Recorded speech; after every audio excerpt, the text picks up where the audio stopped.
વડોદરાના દાંડિયા બજાર લકડી પુલ ખાતેના વરસાદી કાંસમાંથી ગટરના પાણીનો નિકાલ બંધ કરવા માંગણી કરવામાં આવી છે।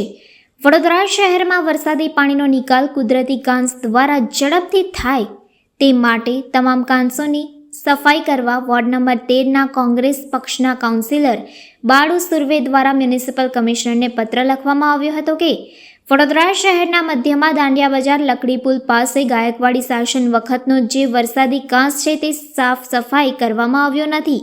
આ કાંસમાંથી પસાર થતી ડ્રેનેજ લાઇનના કારણે કાંસ ગટરના પાણીથી ભરાયેલી છે। ગટરનું પાણી બંધ કરવા કાંસની સફાઈ કરવા માંગણી 3 માસ પહેલા કરવામાં આવી હતી, પણ હજુ પરિસ્થિતિ એવી ને એવી જ જોવા મળી રહી છે। વોર્ડ નંબર 13ના કોંગ્રેસના સિનિયર કોર્પોરેટરના કહેવા મુજબ વોર્ડ ઓફિસમાં વારંવાર મૌખિક તેમજ લેખિત રજૂઆત કરવા છતાંય કામગીરી કરવામાં આવી નથી।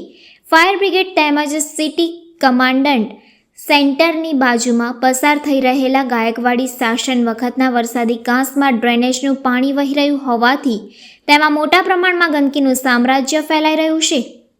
ખરેખર અહીં વરસાદી પાણી વહેવું જોઈએ, તેને બદલે ગટરના પાણી જઈ રહ્યા છે। આ વિસ્તાર ખૂબ જ ગીચ છે અને આવી ગંદકીના કારણે ચોમાસામાં મચ્છર અને જીવાતનો ત્રાસ વધતા લોકોમાં રોગચાળાનો ભય સતાવી રહ્યો છે। આસપાસના રહીશો આના કારણે ત્રાહિમામ પોકારી ઉઠ્યા છે।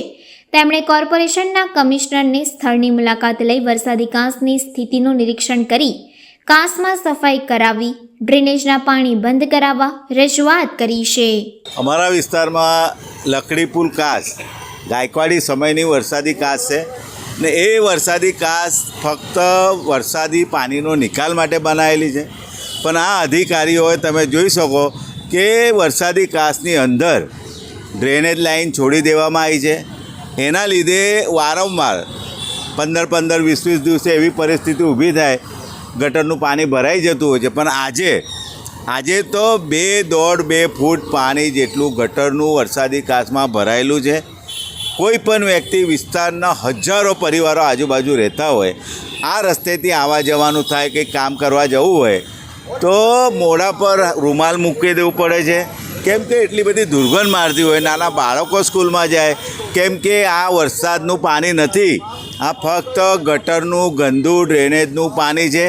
એટલી દુર્ગંધ મારે, એટલા બધા મચ્છરો થઈ ગયા છે, એટલા લોકો હેરાન થઈ રહ્યા છે।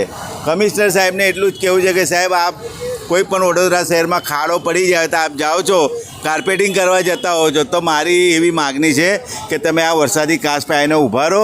આખા ગુજરાતમાં કોઈ પણ વરસાદી કાંસની અંદર ગટર લાઇન ના હોય, પણ અહીં સ્પેશિયલ અધિકારીઓએ છોડી દીધી ગટર લાઇન છે।